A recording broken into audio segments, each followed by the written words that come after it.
Dua berangkas yang disita oleh pihak kepolisian di kediaman Gatot Brajamusti di kawasan Pondok Pinang, Jakarta Selatan, Kamis 1 September 2016 lalu, akhirnya terungkap. Awalnya guru spiritual Reza ini mengaku lupa kode untuk membuka brankas yang disimpan di dua kamar berbeda di kediamannya tersebut. Namun setelah pihak kepolisian berhasil membongkar, setidaknya dua barang dicurigai sebagai narkoba. Hasil laboratorium forensik tentang benar tidaknya kristal putih dan butiran kecil berwarna coklat dalam brankas adalah narkoba hingga saat ini belum dikeluarkan. Selain barang-barang tersebut, dalam brankas Gatot juga ditemukan ratusan peluru dengan berbagai ukuran. Lantas, apalagi bukti yang ditemukan dalam brankas itu? Benarkah polisi tengah menyelidiki Gatot Brajamusti diduga termasuk dalam jaringan peredaran narkoba? Tahan, jangan maju lagi. Tetap di situ. Ada dua sih, kamar tidur utama sama kamar tidur satu lagi. Untuk narkobanya yang kotak coklat ya, ini kotak coklat. Ini kotak coklat, ya. Kotak coklat ini ada di dalamnya ada kristal berwarna putih. Kemudian ada juga sementara ini ya untuk kotak coklat. Tadi brutonya 1,7 gram, 1,74 gram untuk di kotak coklat ini. Ini botol tadi bruto juga ada 3,92 gram kristal berwarna putih. Kemudian yang ketiga, ini ada kotak, ini dari metal ini. Ada juga kristal berwarna putih untuk berat brutonya 3,54. Kemudian ada juga di plastik yang kedua beratnya 9,64 bruto, sama ya, masih kotor ya. Barang bukti terkait dengan kristal putih yang kita temukan di brankas yang pertama itu beratnya 17,08 gram. Kemudian 14,34 kita jadikan barang bukti, 2,74-nya kita sisihkan, tentunya nanti akan kita lakukan pengecekan ke laboratorium forensik. Butiran kecil warna coklat, beratnya 2,18 gram. Tentunya nanti sama-sama kita cek ini apa barang, ini apa, nanti tentunya kita menunggu hasil dari labor. Satu buah cangklong, satu kotak munisi bertuliskan floci isi 36 butir kaliber 7,65. Mana floci? Terus kemudian satu kotak berisi 10 kotak amunisi masing-masing 50 butir kaliber 9 mm. Total 500 butir. Kemudian satu kotak kecil berisikan jumlah 72 butir kaliber 9 mm. Ini kelihatannya 22 ini. Kaliber 22 ini. Ada 2 magasin. Dan apa Pak? Biar terisi aja, biar situ. Kemudian ada 24 buku tabungan dan satu pen and bag atas nama pusaka. Setelah penangkapan Gatot Brajamusti di Lombok, NTB 28 Agustus 2016 lalu, banyak pihak yang mempertanyakan kredibilitasnya sebagai guru spiritual.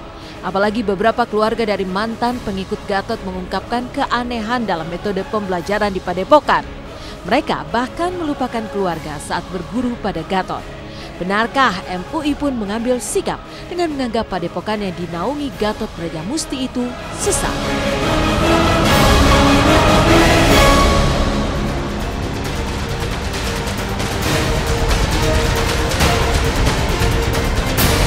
Yang selama ini menjadi pertanyaan orang-orang itu terjawab.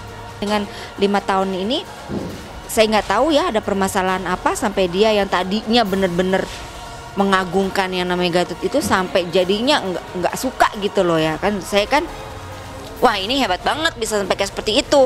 Padahal dulu kita sampai ribut-ributnya udah kayak apa gitu loh. Udah akhirnya dengan keinginannya dia keluar, rasa sedih ada.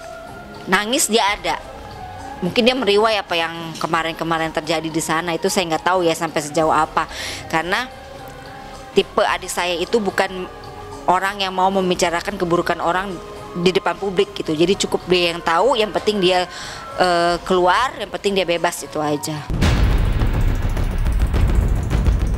Reza Artamevia memang ikut tertangkap bersama Gatot Brajamusti. Namun dalam perkembangan penyidikan, Reza akhirnya dinyatakan sebagai pengguna yang harus direhabilitasi oleh BNN. Namun benarkah Reza mengaku tak tahu menau jika barang yang diberikan kepadanya adalah barang terlarang? Benarkah Reza selama bersama Gatot Brajamusti tak sadar bahwa itu adalah barang haram narkotika?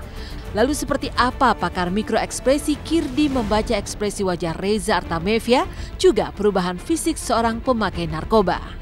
Sakit, saya tidak pernah merasa sakit gitu intinya. Saya tidak merasa sakit, saya tidak pernah, dan saya tidak merasa ketergantungan, dan saya juga merasa waktu di dalam proses semuanya baik. Cukup terlihat bahwa ekspresi wajah yang ditampilkan adalah perasaan takut. Takut itu kalau kita bicara mengenai ekspresi wajah, ketika awalnya dia tertangkap adalah adanya tarikan yang jelas di samping bibir, ini ketarik ke belakang, dan kemudian mata menunjukkan alis agak ke atas itu agak surprise. Tetapi yang justru paling kelihatan dari Reza adalah ketika dia muncul di press conference.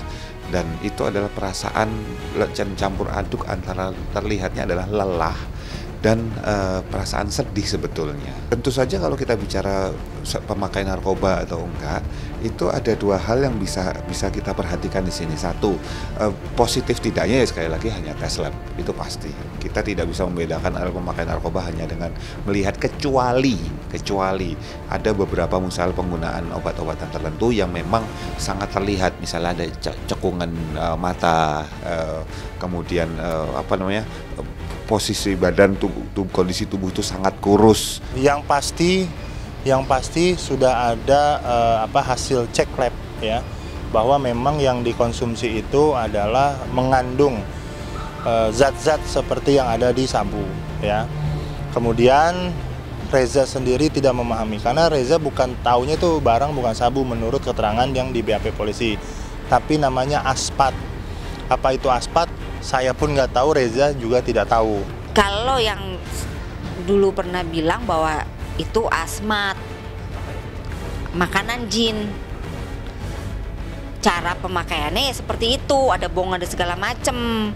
Saya kan nggak tahu asmat itu apaan. Dia ngejelasin asmat itu makanan jin. Oh, karena yang dia bilang dulu bahwa dia miara jin banyak. Setelah kasus Gatot dan Reza yang memasuki babak baru, maka inilah kisah Ayu Ting Ting yang memilih menghabiskan waktu akhir pekan bersama keluarga dan para penggemar. Lantas, seperti apa keseruan yang tercipta saat seluruh keluarga Ayu Ting Ting turun langsung melayani para penggemar? Benarkah Ayu Ting Ting tetap happy di tengah hujatan yang makin deras menghantamnya? Mulai dari soal kabar villa tak berizin hingga pamer mobil baru. Simak intens di segmen selanjutnya, jangan kemana-mana.